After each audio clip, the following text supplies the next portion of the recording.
In this video lecture, we will discuss the 25th question in linear algebra.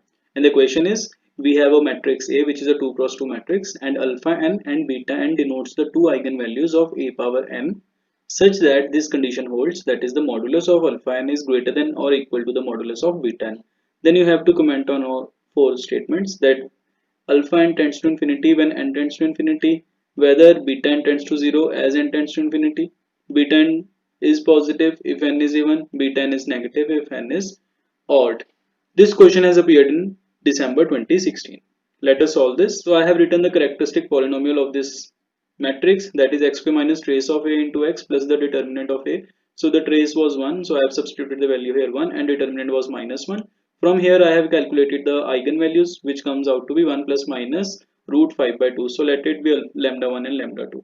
Now we are given in the question that alpha n modulus is greater than beta n modulus. So it means जो eigenvalue बड़ी होगी that will be alpha n, and जो छोटी होगी उसको हम beta नाम दे देंगे. So I have supposed n equals to 1. So alpha 1 will be 1 plus root 5 divided by 2 and beta 1 will be 1 minus root 5 divided by 2. Now since we know that the approximate value of root 5 is 2 point something and we have 1 plus root 5 divided by 2, this will be 3 point something divided by 2, which is again approximately 1 point something, so greater than 1.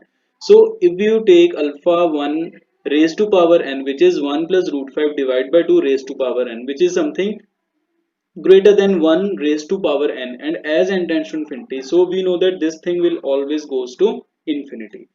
Since we have a result, let us recall that if limit x tends to infinity, whenever a power x is 0, whenever a lies between minus 1 and 1. So यहाँ पे तो हमारी 1 से greater than आ गया, तो इसका मतलब ये infinity पे जाएगा.